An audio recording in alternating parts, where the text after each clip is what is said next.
আসসালামু আলাইকুম গাইস, দেখেন এখানে মালয়েশিয়াতে এই প্রথম দেখলাম বড়ইয়ের গাছ।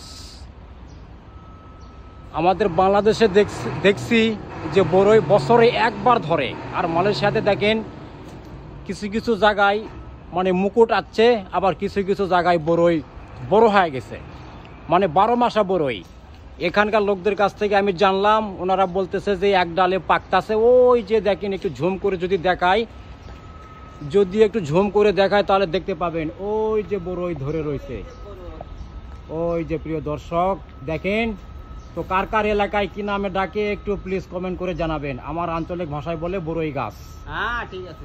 তো আমাকে দেখে খুব ভালো লাগলো। মজার বিষয় একটাই যে বড়ই গাছটা আপনার 12 মাসা, মানে 12 মাস এই গাছে বড়ই ধরে।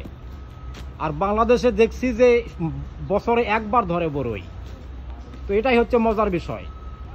তো আমার আশা আছে এবং স্বপ্ন আছে, দেশে যখন যাব অবশ্যই এই গাছটার বীজটা আমি নিয়ে যা বাড়িতে লাগাবো, যে 12 মাস যেন বড়ই খাওয়া যায়। তো বড়ইটা অবশ্য মিষ্টি, আমি ট্রাই করে দেখলাম, বড়ইটা অবশ্য মিষ্টি লাগলো আমার কাছে। তো সবাই ভালো থাকবেন, ভালো লাগলে ভিডিওটা শেয়ার করবেন, আর যদি বেশি ভালো লাগে লাইক, কমেন্ট এবং সাবস্ক্রাইব, যারা ইউটিউব থেকে দেখবেন সাবস্ক্রাইব করতে ভুলবেন না, আর যারা পেজ থেকে দেখবেন তারা ফলো দিয়ে পাশে থাকবেন। আল্লাহ হাফেজ।